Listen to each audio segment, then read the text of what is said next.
दीर्घ दिन हेब अटकी रही सागरमाला प्रोजेक्ट पाई जगतसिंहपुर जिला बालिकुदा ब्लॉक रे नेशनल हाईवे तरफ जागा चिन्हट सरी आउ जहाकु नहीं आज आंबशाला पंचायत ऑफिस परिसर रे एक जनशुणाणी कार्यक्रम अतिरिक्त जिलापाल बालिकुदा तहसीलदार एरसमा तहसीलदार एवं एनएचआई अधिकारी उपस्थिति रे करा जायथिला। एनएचआई द्वारा चिन्हट करा जायथिबा नक्साटी हेला अस्तरंगर आड़ साही ठारू पोदरुआ देई 10 बाटिया तेंतुली बेलारी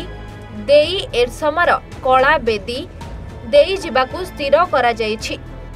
आउ एही अंचल देई सागरमाला रास्ता गले कहार कौनसी आपत्ति नाही बोली स्थानीय अंचलवासी निज मत रखिबा सहित एहा एक उचित पदक्षेप बोली स्थानीय बुद्धिजीवी माने मत रखिछन्ति। अतिरिक्त जिलापाल पारादीप आपण माने समस्ते जानिछन्ति आज जो हमर भारतमाला प्रोजेक्ट नेशनल हाईवे तरफ जो जनशुणाणी थिला बालिकुदा ठारे प्रस्तावित जो आमर एनएच रो 4 लेन विशिष्ट टांगी खोर्धा जिलार टांगी ठारू केन्द्रापड़ा जिलार रतनपुर पर्यंत दीर्घ 177 किलोमीटर जो प्रस्तावित सुदीर्घ 177 किलोमीटर जातीय राजपथ आज जनशुणाणी थिला परिवेश जनशुणाणी आपण माने जानछन्ती एटा को आमे कहूचु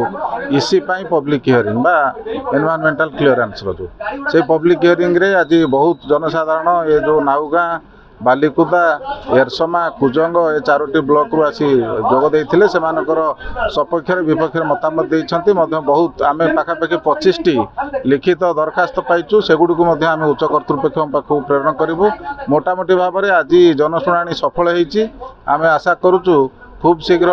ये जो कर्तृपक्ष माने आमे जनशुणाणी जहाँ फलाफल को से निकट में आमे उपस्थापन कलापर से निष्कर्ष उपनीत हेबे जे माने जहाँ